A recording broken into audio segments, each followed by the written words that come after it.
To D77 news. Nizamabad జిల్లా వ్యాప్తంగా తెలంగాణ రక్షణ సేన జెండా దిమ్మలను ఏర్పాటు చేసుకోవడానికి అనుమతి ఇవ్వాలని కోరుతూ మున్సిపల్ కమిషనర్ గారికి వినతి పత్రాన్ని సమర్పించారు తెలంగాణ రక్షణ సేన మహిళా విభాగం మహిళలు అలాగే నాయకులు.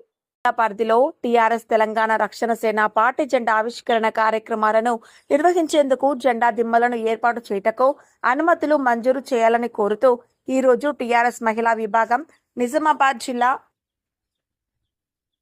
నాయకులు మున్సిపల్ కమిషనర్ గారిని కలిసి వినతి పత్రం సమర్పించారు.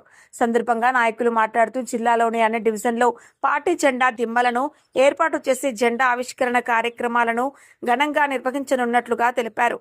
ఇందుకు సంబంధించి అవసరమైన మున్సిపల్ అనుమతులు మంజూరు చేయాలని కమిషనర్ గారిని కోరారు. అదేవిధంగా మున్సిపల్ కార్మికుల సమస్యలను కూడా కమిషనర్ దృష్టికి తీసుకెళ్లారు.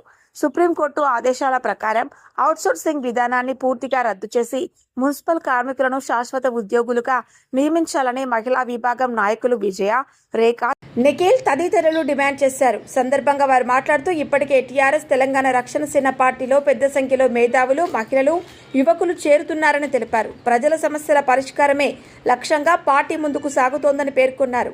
త్వరలో కల్వకుంట్ల కవిత తెలంగాణ రక్షణ సేన అధ్యక్షురాలిగా నిజామాబాద్ జిల్లాకు రానున్నారని, ఆమె పర్యటన సందర్భంగా నిజామాబాద్ నగరంలో భారీ బహిరంగ సభ మరియు ప్రత్యేక కార్యక్రమం నిర్వహించనున్నట్లు వెల్లడించారు.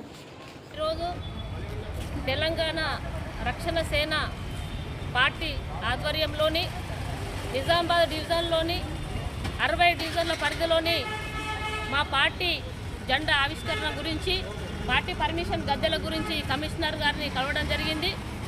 కవిత ఆధ్వర్యంలోని మా పార్టీ జెండాలన్నీ కూడా వచ్చే నెల 28 తారీఖు నుంచి ఆవిష్కరణలు జరుగుతున్నాయి.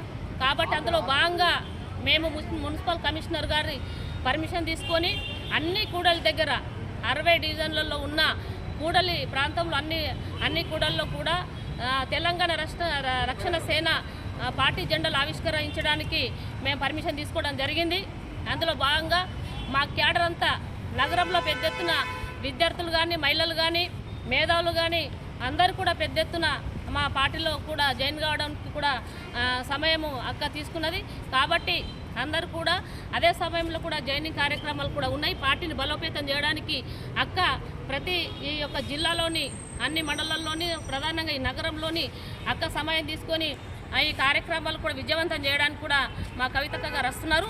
అందులో ప్రధాన అంశం ఏంటంటే ఈ మున్సిపల్కి ఇప్పుడు పర్మిషన్ గురించి రావడం జరిగింది. కాబట్టి మున్సిపల్ కార్మికులకు కూడా అవుట్సోర్సింగ్ 10 సంవత్సరాలు చేసిన అవుట్సోర్సింగ్ కార్మికులకు అందరికీ కూడా సుప్రీంకోర్టు ఇచ్చిన ఆర్టికల్ 21 ప్రకారంగా అందరికీ పర్మిట్ చేయాలని చెప్పేసి కూడా ఈరోజు మేము కమిషనర్ కలిసి మాట్లాడడం జరిగింది. తక్షణమే కాంగ్రెస్ చిత్తశుద్ధి ఉంటే మున్సిపల్ కార్మికులు పనిచేసిన 10 సంవత్సరాలు సీనియర్ ఉన్న కార్మికులందరికీ కూడా పర్మిట్ చేయాలని చెప్పి సందర్భంగా డిమాండ్ చేస్తున్నాం.